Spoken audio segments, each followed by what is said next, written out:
welcome once again to our channel. Today we have a very special guest, but before introducing her, I would like to say a huge thanks to all of you for joining this podium. This is IELTS Season 2 with our international collaborations. I have an expert guest with me from India, Miss Purvi. Hi Purvi, how are you doing? Absolutely good, Nawab. How about you? Yeah, I'm doing good. Thank you very much, and thank you once again for joining our initiative once again. So, first of all, let me inform our viewers that Ms. Purvi will be talking about and will be sharing her top 5 tips for IELTS speaking. So, stay tuned. Over to you, Purvi. Okay, Nawab, I would like to say something about the band 7 and above and how a candidate can get this much of band score that they wish to go to abroad for this. What are the criteria? So I will be going with the five uh, major steps wherein a student can get a 7 or above band. So the first major point would be having a good smile and be yourself.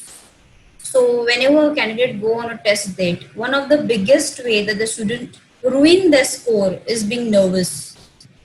So when students are nervous, they speak like a robot, which make their pronunciation goes lower. Maybe it can lead to 5 or 5.5. So if a candidate need a 7 or 7 above, maybe 7.5 or 8, so they need to have a gesture by smiling, a little bit of smile and using intonation. Now there are students who don't Mhm, know what is intonation. Intonation means we are going to stress on important words and information. Stressing means there should be variation in the tone. Nawab, there are students who are not knowing about what is tone. Tone means there has to be a pauses which shows that you know how to speak this language. So there should be a variation in the tone. For example, if the candidate is getting a question by the examiner, as the question could be, "Do you like listening music?" So 7 and above band would be you need to go with an intonation by saying, "Indeed, I love listening my favorite music, which is my favorite time activity also." So this type of intonation is helpful. Wherein if we go with the 5 band or a 5.5 candidate, they don't use this word "indeed" or a favorite time activity. In fact, they just say, "Yes, I love listening music." So there is only one single monotone which we say. There should be multiple tones when mhm, the question are asked. mhm. So Right. examiner are waiting to hear this. So I would like to suggest when a student is going for any speaking test, they need to relax themselves and expect the examiner to be relaxed also. Unless and until they don't find such kind of relaxation, they will not score that candidate with 7 above. So Mhm, this is the first point. Second would be, the examiner know what to ask. So there is no secret testing on it. The teacher or a course can exactly tell what examiner wants and what are the guidelines of 7. So whatever the candidates speak, examiner is listening. Even if it is he or she is nodding his head, that doesn't mean she or he is ignoring. The mhm, test is recording 100%, and there is a high level of English level required. So for that, the other part would be interesting vocabulary.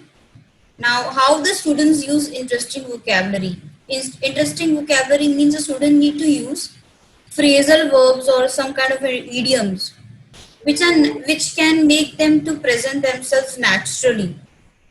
So mhm, basically, examiners are not looking out for the dictionary words. They don't want to learn textbook words or vocabs. They need the words which they have practiced within their exam. So there are some mhm, slangs or phrasal verbs that they can use in part 1 and part 2. Like, mhm. what do you like to do at home? I like to chill out at my home when I'm with my when I'm with my family. So chill out at home is the good word to be used. These are known as phrasal Mhm. verbs. Or when I say, Okay. do you like to go out with your friends? If the question is asked, so yes, I like to hang out with my buddies or with my friends. This could be the good answer. So whatever we say, chill out at home or hangouts, these words are known as phrasal verbs. So students Mm-hmm. don't know how to use it, especially when they are not knowing. Then the range cannot be going beyond 7 or 7.5. It would be below 8, right? Mm-hmm. Part could be there could be some idioms that they can use it in part 1 and part 2. It's not that in part 3 it's not allowed. Part 3 has to be more formal vocabs than the informal vocabs. Now there is a Mm-hmm. confusion in the candidate's mind that what are formals and informals. See, there is no difference in the sense you just have to be very neutral in part 1 and part 2. And in part 3 the questions length are much more bigger than the question length asked in the part 1. So that comes with Mm-hmm. more formal question that are going to ask us, right? So the question could be, what do you think about the education system in our country? So I'm asking you an opinion. So we expect a candidate to speak like, I firmly believe that the education system of my country is definitely going into a complex level than it was there in the past. So these things they are expecting from the students, and to get that fluency and coherence in a proper way, right? The Mm-hmm. fourth point is using lots of linking words. Now there are lots of confusion of using linking words. You need to use more common words in parts 1 and parts 2, like as, and, but, as well as. These are common words. You have to use it. It's students ask like these are very common. Give us some different, linking words. So there is no need to go with the very uncommon linking words. You can use these words, and it should be commonly words.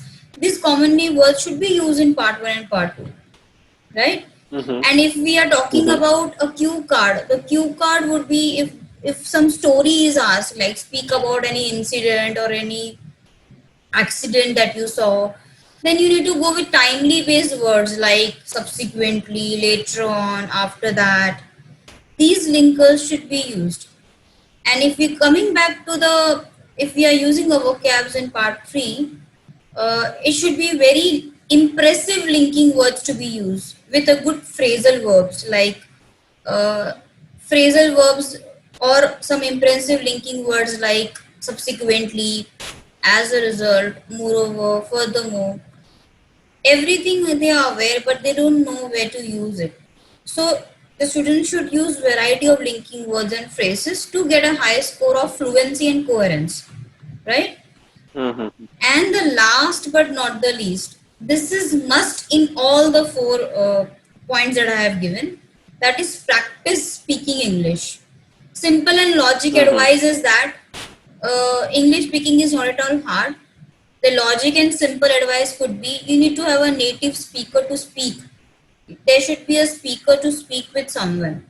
If you practice Mm-hmm. everyday speaking, then the pauses like and taking long pauses can totally go away if we have a native speaker to speak with, because that will give a lot Perfect. of practice, and even it will improve the overall fluency by practicing Mm-hmm. with someone. It could be your friend, it could be a family member, Yeah.